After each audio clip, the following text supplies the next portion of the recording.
से हुंकार प्रधानमंत्री भरने जा रहे हैं। इससे पहले 14 तारीख को भी प्रधानमंत्री का संबोधन हुआ था जब उन्होंने जनसभा को संबोधित किया था।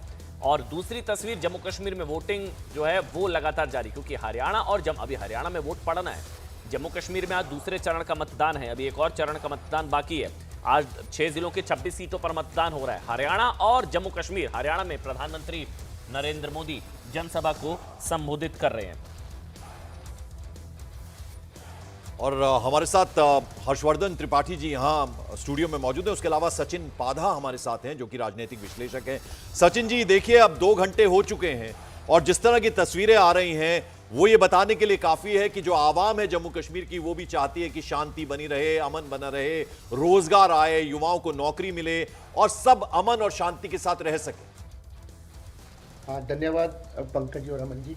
हाँ, ये तो बात सही है कि 10 साल बाद इलेक्शन हो रहा है और जैसे कि आपने पहले बताया कि ये पहला इलेक्शन है 370 हटने के बाद स्टेट असेंबली इलेक्शन की अगर बात की जाए तो काफ़ी ज़्यादा चेंजेस आई हैं। 10 ईयर में आप मानेंगे तो आप जम्मू कश्मीर की तस्वीर बदल गई है। मैं पहले थोड़ी सी बात करना चाहूँगा कि जैसे पहले रिफ्यूजी थे जो 1947 में जो आए थे आफ्टर पार्टीशन, जो जम्मू में रह रहे थे, उनके पास अधिकार नहीं था मतदान का, उनके पास सिटीजनशिप नहीं थी। वो JNK गवर्नमेंट में स्टेट गवर्नमेंट जॉब नहीं अप्लाई कर सकते थे क्योंकि उनके पास अधिकार नहीं थे। तो इस बार 370 हटने के बाद वो असेंबली इलेक्शन में पार्टिसिपेट कर सकते हैं, उनको परमानेंट रेजिडेंस मिला है और वो JNK गवर्नमेंट में जॉब भी अप्लाई कर सकते हैं। तो ये बहुत बड़ा मुद्दा एक जो था वो एक ये हटा। और दूसरे काफ़ी सारे लोगों को रिजर्व क्या था कि जो बिजली वगैरह जो थी, आपको मालूम है कम से कम 10 से 12 घंटे बिजली का कट हुआ करता था जम्मू सिटी की। अगर मैं बात करूं, मैं विलेज फार फ्लंज एरियाज की बात नहीं कर रहा, मैं पहले जम्मू सिटी की बात कर रहा हूं। तो स्मार्ट मीटर आए, लोगों को दिक्कत भी हुई क्योंकि जम्मू के जो लोग थे वो यूज नहीं थे कि हर महीने 1000-2000 बिल आएगा। पहले वो साल का 200 रुपया बिल देते थे, साल का 200 रुपीज़। तो अभी उनको अचानक महीने का 1000-2000 बिल आ रहा है, लेकिन उनको इलेक्ट्रिसिटी भी 24/7 मिल रही है। मैं सिर्फ जम्मू सिटी की बात कर रहा हूँ जहाँ पे स्मार्ट मीटर आ चुके हैं। तो ये बहुत सारी ग्रास रूट लेवल पे काफ़ी चेंजेस हुई हैं, तो लोग खुश भी हैं किस्म से और बढ़ चढ़ कर पार्टिसिपेट। ठीक है सचिन जी, मैं आपके पास आता हूँ। मेरे साथ रिफत, अरुण मेरे सहयोगी रिफत हैं, अरुण कुमार सिंह हैं, मोनिका, कोमल, सभी मेरे सहयोगी हैं। लेकिन पहले हर्षवर्धन जी, एक कमेंट मैं आपका ले लेता हूँ। अभी आपको लग रहा है कि ये जो चुनावों में एक बड़ा मुद्दा रहा जो राहुल गांधी ने लगातार उठाया बाहरी, कि बाहरी लोग आ रहे हैं और यहाँ पर हक मार रहे हैं, बाहरी लोग, इन चुनावों पर उसका कोई असर? देखिए, मुझे लगता है कि जम्मू कश्मीर को लेकर एक कहें कि सीधा विभाजन तो हमेशा दिखता है जम्मू और कश्मीर में, तो वो कोई कहने की बात नहीं है, वो आप वहाँ जाएंगे तो उसका एहसास होता है। लेकिन एक बात है जो लोगों को जोड़ रही है, वो बात क्या है? पहली बार देश के दूसरे हिस्सों की तरह जम्मू कश्मीर में चुनाव हो रहा है। पहली बार लोगों को ये लग रहा है, और बहुत अभी अच्छा वो सुहेल काजमी साहब बहुत अच्छा बता के गए कि ये लोग जो डरे रहते थे, और अभी आज की स्थिति है कि रात के 12 बजे तक चुनाव प्रचार कर रहे हैं, घर घर जाकर डोर टू डोर कैंपेनिंग। ये कभी जम्मू कश्मीर के चुनाव का हिस्सा रहा ही नहीं।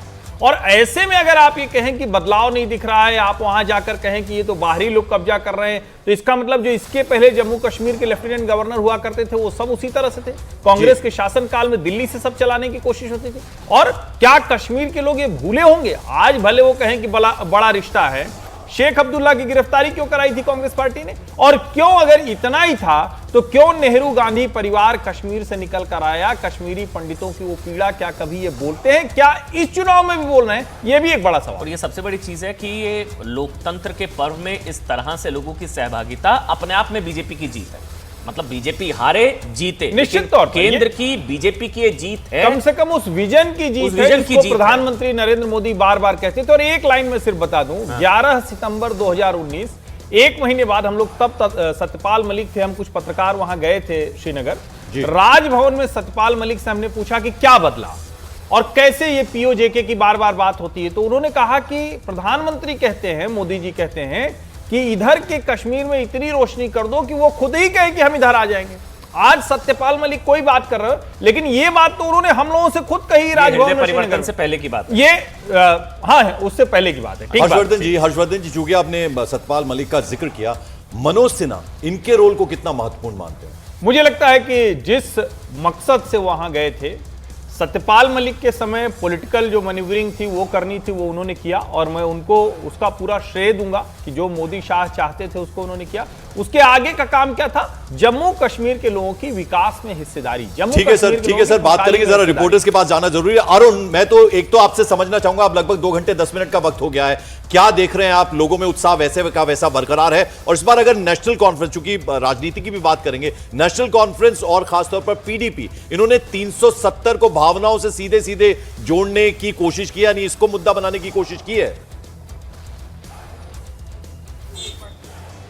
देखिए पंकज, नेशनल कॉन्फ्रेंस हो या फिर पीडीपी हो, दोनों की मजबूरी है, सियासी मजबूरी है। घाटी में अगर वोट लेना है तो इस तरह की बातें करनी पड़ेंगी, घोषणा पत्र में उसको शामिल करना पड़ेगा। उनको ऐसा लगता है। राष्ट्रीय पार्टियों के सामने मुश्किल होती है कि उन्हें चुनाव सिर्फ कश्मीर में नहीं लड़ना होता, उनको सिर्फ चुनाव श्रीनगर में नहीं लड़ना होता है, उनको उड़ीसा, उत्तर प्रदेश, बिहार में भी चुनाव लड़ना होता है। इसलिए कांग्रेस पार्टी ये तो जम के कहेगी कि भाई राज्य का दर्जा हम देंगे, ये कहेगी कि सरकार हम पपेट नहीं बनने देंगे, यहीं का मुख्यमंत्री होगा और यहीं के डिसीजन होंगे, दिल्ली से फैसले थोपे नहीं जाएंगे। लेकिन 370 की जहां तक बात है, उसको लेकर के कांग्रेस या बीजेपी दोनों जो है उसको उतना बड़ा मुद्दा नहीं बनाया। भारतीय जनता पार्टी का मुद्दा बड़ा तो है ही है। उन्होंने तो इसको एक शोकेस किया है, उसको ये कहा है कि हमने वो काम कर दिया जो आज़ादी के बाद कोई सोच नहीं सकता था। ये अलग बात है। लेकिन फिलहाल मैं तस्वीरें दिखा रहा हूं लाल चौक विधानसभा जो है, जहां पर अब्दुल्ला परिवार को वोट देना है। देखिए यहाँ पर तैयारी पूरी है, मुकम्मल है। वोटरों का उत्साह, आम पब्लिक की बात अगर करें, आम वोटरों की बात करें तो बहुत ज़्यादा संख्या में वो नहीं यहाँ पर अभी पहुँचे हैं। वो जो लाइनों की बात आप कर रहे हैं और जो गांदरबल में दिखाई दे रहा है और जो बाकी हिस्सों में दिखाई दे रहा है, वो यहाँ पर दिखाई नहीं दे रहा। लेकिन हाँ, इतना ज़रूर है कि यहाँ पर जो वीवीआईपी लोग हैं वो वोट यहाँ पर देने आने वाले हैं और वो यहाँ पर आएंगे। माजिद जहांगीर साहब भारतीय जनता पार्टी के नेता हैं। खालिद जहांगीर साहब हैं, भारतीय जनता पार्टी के नेता हैं। सर, ये श्रीनगर में आपको लगता है उम्मीद की कमल खिलने वाला इस बार? देखिए, हमारे लिए बेस्ट ये है कि चाहे कमल खिले या ना खिले, BJP is on a baby steps in Kashmir. So but rather अगर देखेंगे आपकी आज जो यहाँ पे मेरे कंस्टिट्यूंसी में जो, मतलब I am not fighting elections, but जो मेरा घर है, घर का एरिया है, आज मैं पहली बार देख रहा हूँ कि common youngsters are coming to vote in this booth, जो कि पहले 10 साल पहले ये इम्पॉसिबल था। यहाँ पे वोट देने वही आता था, या तो वो कोई सरेंडर मिलिटेंट होना चाहिए, या वो किसी पॉलिटिकल एजेंट होना चाहिए, या तो वो किसी क्या इसको बोलते हैं, किसी सोर्स होना चाहिए किसी ऑर्गेनाइजेशन का।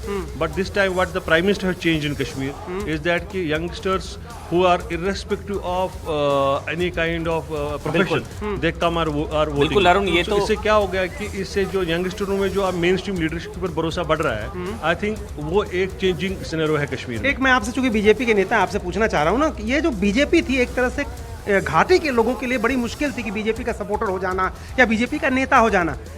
अब आपको कितनी मुश्किल सामने आ रही है या आप सब कुछ सामान्य लग रहा है? नहीं, ऐसा नहीं है कि कश्मीर में किसी भी खाली बीजेपी के ऊपर ही बड़ा मुश्किल था। कश्मीर में पिछले 370 से पहले कश्मीर में हर कोई मेन स्ट्रीम लीडर था। He was seen as untouchable in society. He was seen an agent of New Delhi. He was, as separatists used to call them, as an agents of occupation India. I think the Prime Minister and Government had changed the narrative. ठीक है,